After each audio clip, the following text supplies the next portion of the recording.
ఈరోజు 5వ పాసురం.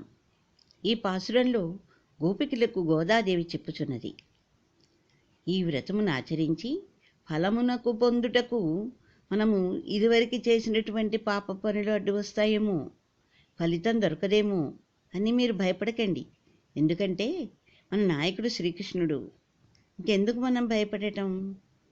మనం ఇదివరకు పాప పనులు చేసినా ఈ శ్రీవ్రతం చేసినందువలన పాపములు పోతాయి. ఈ శ్రీకృష్ణుడు అనేక ఆశ్చర్యకరమైన గుణ విశేషములు క్రియలు కలిగినవాడు. అందువలన భయపడకండి. చేతులారా మన నిర్మలమైన హృదయ పుష్పాన్ని సమర్పిద్దాం.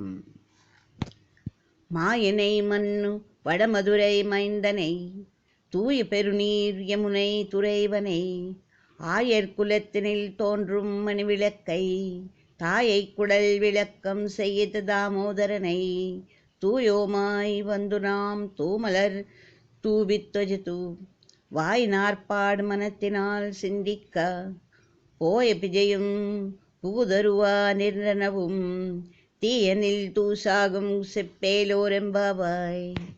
దీంట్లో ఉన్నటువంటి తాత్పర్యము, మనమందరము ఈ వ్రతమును ఆచరించి ఫలమును పొందుటకు మన మనొచ్చిన పాపకృత్యములు ఆటంకపరుచునేమో అనేది భయము అందవలదు.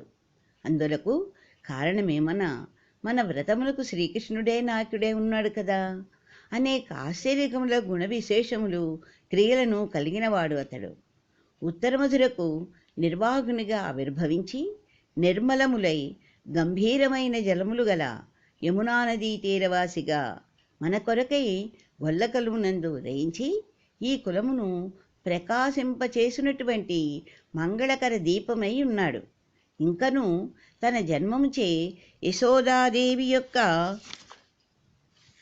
గర్భమును కాంతివంతమునరించిన పరత్వమును కలిగియు ఆమెచే కట్టబడినటువంటి సులభుడును. కాబట్టి మనమందరమును సందేహాదుల నిడి మలినములు లేక నిర్మలములమై అతని యొద్దకు సమీపించి చేతులారా నిర్మలమైన మన హృదయ పుష్పమును సమర్పించి నూరారా గానమునరించి మనసారా ధ్యానమునరించాలి. ఏమీ అనుమానం పెట్టుకోకండి, సందేహాలు వదలండి.